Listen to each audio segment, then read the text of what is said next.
разрешение.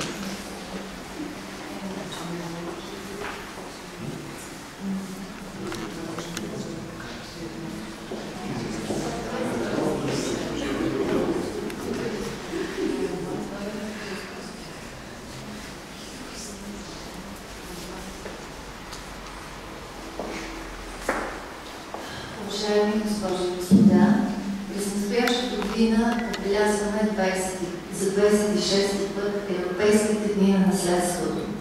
В тази съвместна инициатива на Съвета на Европа и Европейската комисия отново ще се включат 50-те държави, подписали Европейската културна конвенция. Целта на Европейските дни на наследството е да допринесат за разширяване на познанията на гражданите за стойността на тяхното културно наследство, да отдадат дължимото на неговите знайни и незнайни създатели и да бъдат мотивирани да се включат в процеса на неговото опазване. Тази година Европейските дни на наследството се провеждат в навечерието на две изключително важни за нас събития. Както знаете, със свое решение Европейският парламент и Съветът на Европейския съюз обявиха 2018 година Европейска година на културното наследство. Още по-важно за нас е, че през първата половина на същата година България ще поеме ротационното председателство на Съвета на Европейския съюз. Сред нашите водещи приоритети е именно културното наследство. Надяваме се, че ще успеем да защитим по достоен начин неговото място в настоящето и бъдещето на нашия Европейски съюз. Въпреки че Европейските дни на наследството се провеждат на територията на цяла България, всяка година се избира един конкретен район, в който протичат официалните национални събития по отбелязването. В тази връзка през настоящата година домакин на официалните събития по честването на Европейските дни на наследството е община Силистра. В периода от 27 до 30 септември ще се проведат традиционните класове по наследство, музейна конференция на тема инновационни практики за опазването и представянето на културното наследство, информационни срещи, изложби и други прояви. Повече от 70 общини в страната ще отбележат дните, където ще се проведат над 260 събития. Едновременно с това голяма част от музеите в страната ще отворят своите врати за безплатно посещение на 30 септември 2017 година. Общините включват в програмите си концерти, спектакли, фестивали и други, които допринасят за това дните да се превърнат в истински празници. А сега ми позволете да дам думата на архитект Уляна Малева, директор на дирекция Културно наследство, Музей изобразителни изкуства, да открие изложбата заедно с свещените места на планина Осогово на Регионален исторически музей в Кюстендил.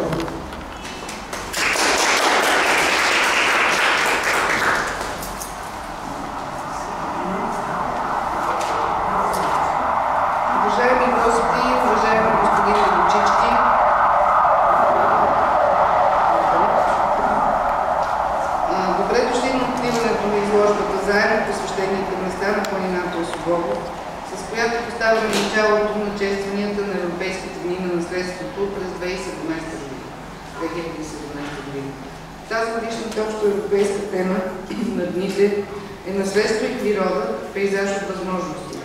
С нея целим да насочим общественото внимание към неразривната връзка между сътвореното от човека и неговата естествена среда.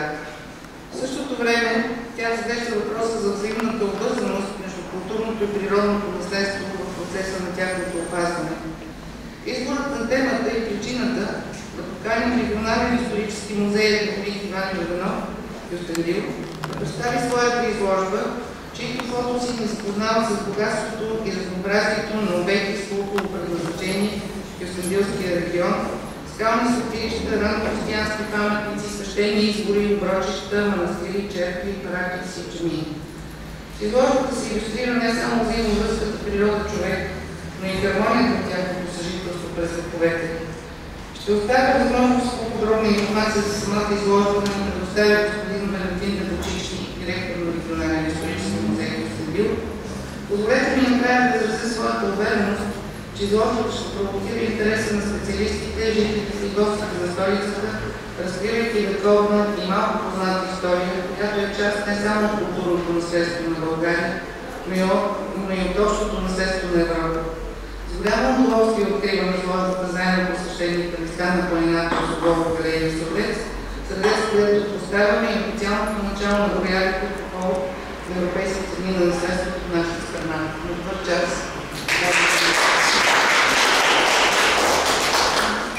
Сега господин Демчишки ще представи изложбата.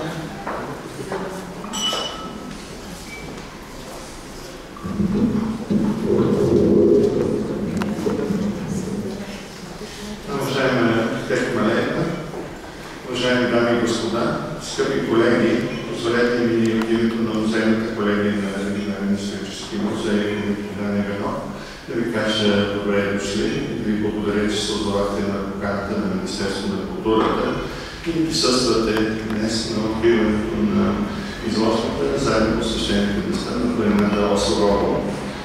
Позволете ми и представянето също да благодаря на ръководството на Министерството на културата за изключителната чест тази годишните европейски дни на европейското наследство да бъдат открити в тази изключително престижна, много красива и много посещавана галерия Сърдец на Министерството на културата. За нас наистина е чест и радост. Още по-голяма чест и радост ще бъде, ако всички вие, както и бъдещите и посетители на тази изложба, чрез тези снимки и постери така усетят този дух и това вълнение, което е имал екипа на Регионален исторически музей Кюстендил при своята работа, за да документира, да представи, да изучи част от изключително богатото културно наследство на Кюстендилския регион. Изложбата всъщност представя една действително малка част от това наследство. Първо в нея са включени култови обекти и свещени места на територията на 5 общини. Община Кюстендил, община Невестник, община Волошево, община Рила и община Кочериново. И изложбата е само един от разработените продукти и резултати от един от добрите проекти на Регионален исторически музей Кюстендил по програмата за трансгранично сътрудничество в съседство с Република Македония, защото вие ще видите в настоящата изложба, че са включени два великолепни паметника сега на територията на Република Македония. Това е манастира Свети Йоаким Осоговски, близо до Кюстендил в град Биопаланка и манастира Гаврил Лесновски. Когато се готвихме да изработваме този проект, това, което веднага направи впечатлението е, че от близо 1100 регистрирани недвижими културни ценности на територията на област Кюстендил, огромна част от тях са обекти, които имат култов характер. Това са църкви, манастири. И това ни доведе на идеята да разработим тематично този проект и представим точно тези култови обекти, които са от друга страна и недвижимо културно наследство, с огромна част от тях и с статут национално значение, но да покажем и представим и други обекти, които все още не са станали част от този регистър, а именно най-старите следи от тези духовни вярвания на преисторическите хора, които са в скалните обекти, скални изсичания, скални ниши, които се намират на територията на региона. И защо нашата изложба започва именно с тези обекти, тъй като тези обекти са свързани с определена ритуалност и хората от хилядолетия чрез тази ритуалност са отправили своите молби за здраве, за благословяване на природата. Разбира се, Кюстендилския регион и самия град Кюстендил има една непрекъсната 7-хилядолетна поселищна традиция и почти 2-хилядолетна градска традиция. И част от тази традиция са храмовете, светилищата на древните траки, а след това и на римляните. За жалост все още тези светилища или храмове се средимо крият под земята, но в нашата изложба сме показали разкритите пластики и скулптурни обекти от проучените от Гаврил Кацаров още 1911-1912 година светилище при село Копиловци. Разбира се, сме показали част от прекрасните мозаики от проучените до сега 7 ранохристиянски базилики на територията на антична България. Вероятно, тези от вас, които са разгледали, са видяли, че в изложбата ни фигурира и още една тема. Това е темата за култа про Свети Иван Рилски, разпространен в цяла Югозападна България, но изключително много. И освен на всички познатите ни обекти, свързани с родното място на светеца село Скоино и с пещерата, в която той обитава, ще видите в изложбата много любопитни, изцяло познати обекти, като пещерата над село Гърбино, Кюстендилско, един прекрасен скален обект с пещера, с оброк, за което така намираме сведения в анонимното житие на светеца. Много са обектите, свързани с този култ и част от тях, включително и най-новите, някои от най-новите парадници и църкви, построени в чест на светеца, са представени в нашата изложба. Една такава изложба не би могла да бъде така направена, без да покаже един истински висер на средновековното българско изкуство, каквато е църквата Свети Георги в квартала Полуша в Кюстендил, която се датира неговото построяване в 11 век и в която за щастие са запазени изключително ценни стенописи от 5 периода с 5 живописни пласта. Най-ценни от които, разбира се, е втория пласт от първата четвърт на 12 век. Една така особеност на целия регион, и която също е представена в настоящата изложба, е голямото съсредоточие на късно средновековни църкви по поречието на Струма в Богошевския регион. За много от наши краища така има прозвището Български Иерусалим, Малката Света гора. Един от тези региони е региона на Богошево, където са така прекрасните паметници, като църквата Свети Димитър, за щастие с изцяло реставрирани стенописи, която е така възстановена в 1488 година. Една малка еволийска църквишка, изцяло изписана, каквато е църквата Света Петра по село Вуково.